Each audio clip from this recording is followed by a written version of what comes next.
आज की वीडियो उन लोगों के लिए है जिनको नी रिप्लेसमेंट सर्जरी के बाद भी दर्द रहता है, स्टिफनेस रहती है, चलने में डिस्कम्फर्ट फील होता है और कुछ लोगों को इतना पेन होता है कि वो नॉर्मल वॉक नहीं कर पाते। कई बार हमें लगता है कि हमें जो डिस्कम्फर्ट है, नी में पेन है इवन आफ्टर सर्जरी, वो रीज़न ये है कि हमारी सर्जरी ठीक से नहीं हुई, हमारा रिप्लेसमेंट सक्सेसफुल नहीं हुआ।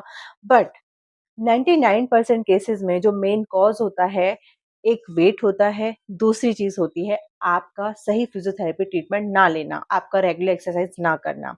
जब भी कोई रिप्लेसमेंट सर्जरी होती है, हमें डॉक्टर्स बहुत अच्छे से एक्सप्लेन करते हैं कि आपको एक्सरसाइज़ेज़ ज़रूर करनी है और बीइंग अ फिज़ियोथेरेपिस्ट मैं आपको सजेस्ट करूँगी, अगर आपकी नी रिप्लेसमेंट सर्जरी हो चुकी है, तो आप एक्सरसाइज़ेज़ को कभी भी बंद मत करिए। ये सिर्फ़ उनके लिए एडवाइस नहीं है जो जिनकी नी रिप्लेसमेंट सर्जरी हो चुकी है। एक्सरसाइजेज एक एज के बाद सबको करनी चाहिए बिकॉज़ एजिंग का अपना एक प्रोसेस है कि धीरे-धीरे मसल वीकनेस आती है। अगर आप स्ट्रेंथनिंग एक्सरसाइजेज नहीं करेंगे अपनी बढ़ती उम्र के साथ-साथ, तो एक टाइम बाद आपकी बॉडी इतनी वीक हो जाएगी कि आपको एक-एक कदम चलना मुश्किल हो जाएगा, आपको व्हीलचेयर जैसी चीज़ों का यूज़ करना पड़ेगा। किसी को भी व्हीलचेयर यूज़ करना अच्छा नहीं लगता। खैर, इस वीडियो में हम बात करेंगे सिर्फ़ नी रिप्लेसमेंट सर्जरी के बारे में कि क्या रीज़न है कि नी रिप्लेसमेंट सर्जरी के बाद भी आपको स्टिफनेस रहती है, दर्द रहता है, डिस्कम्फर्ट रहता है। द रीज़न इज़ कि आपने प्रॉपर एक्सरसाइज़ नहीं की, कुछ दिन एक्सरसाइज़ की, उसके बाद आपने एक्सरसाइज़ बिल्कुल छोड़ दी, जो कि हमारी इंडिया में बहुत कॉमन है। इस वीडियो में मैं आपको वो सारी एक्सरसाइज़ेज़ एक्सप्लेन करूँगी, जो एक्सरसाइज़ेज़ अगर आप रेगुलर बेसिस पे जस्ट 15 मिनट्स डेली करेंगे, डेफ़िनेटली आपकी जो नी पेन है, जो सर्जरी के बाद भी अभी भी बना हुआ है, अभी भी पर्सिस्टेंट है, वो कम हो जाएगा और टाइम के साथ आप फ़ील करेंगे कि अगर आप ये एक्सरसाइज़ेज़ को अपनी डेली लाइफ़ का पार्ट बना लेते हैं, धीरे-धीरे आपका जो पेन है, वो बिल्कुल चला जाएगा और आप चलने में बहुत कंफर्टेबल महसूस करेंगे। तो आइए स्टार्ट करते हैं सारी एक्सरसाइज़ेज़ जो आपको नी रिप्लेसमेंट के बाद ज़रूर करनी है और इवन अगर आपका नी रिप्लेसमेंट सर्जरी प्लान्ड भी है, तो भी आपको ये एक्सरसाइज़ेज़ ज़रूर करनी चाहिए। चलिए एक्सरसाइज स्टार्ट करते हैं। सबसे पहले हम स्टार्ट करेंगे एंकल पंप से। एंकल पंप्स में आप पंजे को पूरी तरफ अपनी तरफ खींचेंगे, फिर पूरी तरह बाहर निकालेंगे। हम कई बार सिर्फ़ ये मूवमेंट करते हैं, हमें ये मूवमेंट करनी है ताकि हमारी जो काफ मसल है पूरी अच्छे से कॉन्ट्रैक्ट रिलैक्स करे, जो कि हमारे चलने में भी हमें हेल्प करती है। दूसरा ब्लड सर्कुलेशन भी मेंटेन रखती है। ये आप 10 से 15 बार कर सकते हैं। अगर आपके पास टाइम है तो 20-25 रिपिटिशंस कर सकते हैं, आपके लिए बेटर ही रहेगा। नेक्स्ट एक्सरसाइज़ है हमारी क्वाड्रिसेप्स स्ट्रेंथनिंग के लिए, जो कि हमारे चलने के लिए बहुत इंपॉर्टेंट मसल है। हम क्या करेंगे, ऐसे कुछ टॉवल ले लेंगे, टॉवल को नी के नीचे रखेंगे।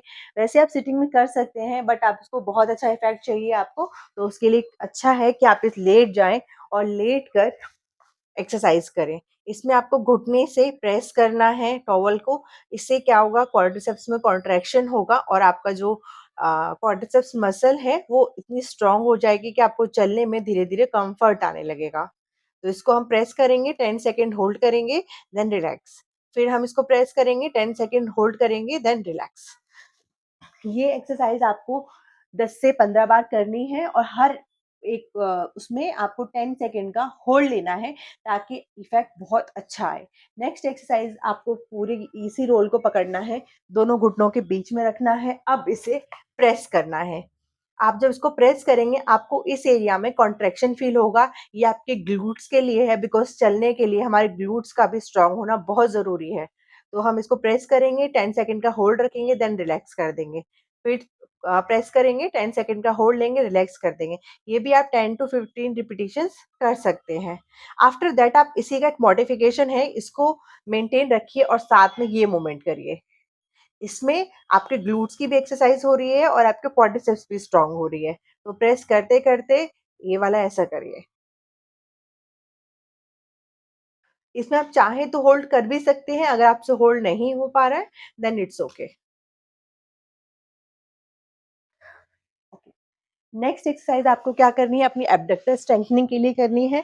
आप ऐसे लेट जाएँगे साइड लाइन में और अपने पैर को धीरे-धीरे उठाएँगे। एक एंगल पे जाके आप होल्ड रखेंगे, वही आपको होल्ड मेंटेन करना है 10 टू 15 सेकंड का होल्ड रखेंगे, देन डाउन। फिर ऊपर उठाएँगे, 10 टू 15 सेकंड का होल्ड रखेंगे, देन डाउन। ऐसे ही आपको दूसरे पैर से करनी है जब आप दूसरी तरफ करवट लेंगे। एक और एक्सरसाइज हम करते हैं इसमें। आपको क्या करना है, सेम टॉवल रोल लेना है, इसको थोड़ा-सा और मोटा कर लेते हैं।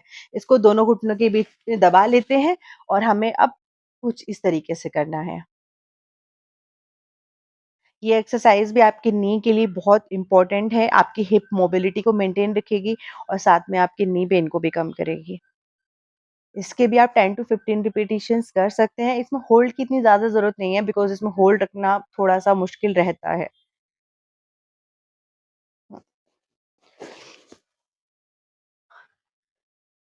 नेक्स्ट एक्सरसाइज़ नेक्स्ट एक्सरसाइज़ में आपको क्या करना है, एक नी बेंड रखना है, दूसरे नी को स्ट्रेट रखना है, अब कमर उठानी है। आपको ऐसे कमर उठानी है, 10 सेकंड होल्ड रखना है, देन डाउन। फिर पैर चेंज करना है, कमर उठानी है, देन डाउन। ये एक्सरसाइज़ भी आप 10 से 12 बार कर सकते हैं और अगर आप 10 सेकंड का होल्ड ना कर पाएँ तो 5 सेकंड का भी होल्ड कर सकते हैं। आप उतना होल्ड करिए जितना आपकी बॉडी को कंफर्टेबल लगता है और धीरे-धीरे क्या होगा, आप अपने आप देखेंगे कि आप धीरे-धीरे अपना होल्ड करने का टाइम बढ़ा पा रहे हैं। जैसे-जैसे मसल की स्ट्रेंथ बढ़ेगी, आप होल्डिंग और अच्छी कर पाएँगे। क्या करनी है, 90 डिग्री बेंड करना है। अगर आप ये साइक्लिंग नहीं कर पा रहे हैं, इसमें आपका एक नी बिल्कुल स्ट्रेट हो रहा है, एक नी बेंड हो रहा है। पर जो बेंड हो रहा है वो जस्ट 90 डिग्री है, ऐसे नहीं करना है। ये 90 डिग्री बेंड ऐसे। तो जब आप ये करेंगे तो इससे आपका पूरी जो नी की जो मसल्स हैं, जो आपको वॉकिंग में हेल्प करती हैं, वो सारी मसल्स एक साथ वर्क करेंगी और धीरे-धीरे आप देखेंगे कि आपको वॉकिंग में बहुत हेल्प मिल रही है। नेक्स्ट एक्सरसाइज आपकी नी बैंडिंग के लिए है कि आपका नी बैंड कितना हो रहा है। तो कुछ लोगों का सिर्फ 90 डिग्री बैंड होता है, पर हम इसको थोड़ा-सा और ले जा सकते हैं बिकॉज़ जितना नी बेंडिंग अच्छा होगा, उतना हमें चलने में, स्पेशली सीढ़ियाँ चढ़ने में उतनी ज़्यादा हेल्प मिलेगी। तो हम लोग क्या करेंगे, इसको नी बेंड करेंगे जितना हम कर सकते हैं। अगर हमारा 90 डिग्री से थोड़ा ज़्यादा जाता है तो उस एंड पे रोकेंगे, हल्का-सा खींचने की कोशिश करेंगे और इसको हम इस तरीके से मूवमेंट को कंप्लीट करेंगे।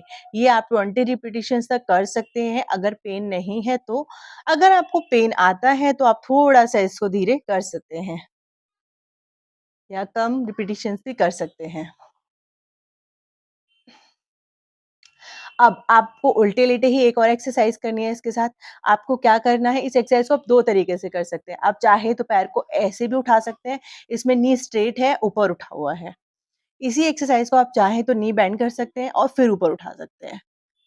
ये दोनों एक्सरसाइज़ आप कर सकते हैं और दोनों ना कर पाएँ तो इसमें से जो भी एक आपको कम्फर्ट लगे वो कर सकते हैं। आपकी नी के लिए बहुत अच्छी है, इवन हिप के लिए भी आपको ये काफ़ी हेल्प करेगी। क्योंकि चलने में सिर्फ हमें नी नहीं, हिप की भी मूवमेंट चाहिए होती है। कई बार हमारे नी जॉइंट की मसल तो सब बढ़िया रहती है, प्रॉब्लम होती है हमारे हिप में। तो ये सारी जो एक्सरसाइज़ हैं वो नी और हिप दोनों को ही। इस एक्सरसाइज़ में आपको क्या करना है, आप पैर को ऊपर उठाएँगे और पंजे को खींचेंगे। इसको कुछ सेकंड का होल्ड देंगे, देन रिलैक्स। फिर से पंजे को ऊपर उठाएँगे, खींचेंगे, कुछ सेकंड का होल्ड देंगे, देन रिलैक्स। फिर पंजे को ऊपर उठाएँगे, खींचेंगे, कुछ सेकंड का होल्ड देंगे देन रिलैक्स। इसके अलावा अगर आपको उठने-बैठने में दिक्कत आती है, तो आपको ये एक्सरसाइज़ भी अपनी उसमें ऐड करनी है। आप खड़े होंगे, देन बैठेंगे, खड़े होंगे, देन बैठेंगे। इससे आपकी नी को आदत पड़ेगी वेट लोडिंग की, आपकी बॉडी एडजस्ट होगी चीज़ों के साथ-साथ और आपको धीरे-धीरे चीज़ें कंफर्टेबल लगने लगेगी बिकॉज़ कहीं उठकर बैठना, कहीं चलना, कहीं जाना, इसीलिए शायद आपने अपनी नी रिप्लेसमेंट सर्जरी कराई है। अगर आप ये नी रिप्लेसमेंट सर्जरी के बाद भी ठीक से चल नहीं पाते हैं, ठीक से उठ-बैठ नहीं पाते हैं, तो डेफ़िनिटली आपको लगेगा कि आपने नी रिप्लेसमेंट सर्जरी कराने के बाद गलती की है। तो बेटर है कि आप अपनी उस गलती को सुधारें, एक्सरसाइज़ेज़ रेगुलर करें और आपको डिफ़रेंस खुद ब खुद दिखने लगेगा, लेकिन डिफ़रेंस दिखने में थोड़ा टाइम लगेगा। ऐसा नहीं होगा कि आपने 1 दिन एक्सरसाइज़ की, उसके बाद आपको नॉर्मल लगने लगा। It will take time but आपको डेफ़िनेटली 15 से 20 दिन बाद इफ़ेक्ट दिखना स्टार्ट होगा और आप इन एक्सरसाइज़ेज़ को अपने डेली लिविंग का पार्ट बना लीजिए। अगर आपको ये वीडियो अच्छी लगी हो, आपके लिए हेल्पफुल हो, तो आप इसको शेयर कीजिए, चैनल को सब्सक्राइब कीजिए and thank you so much for watching this video.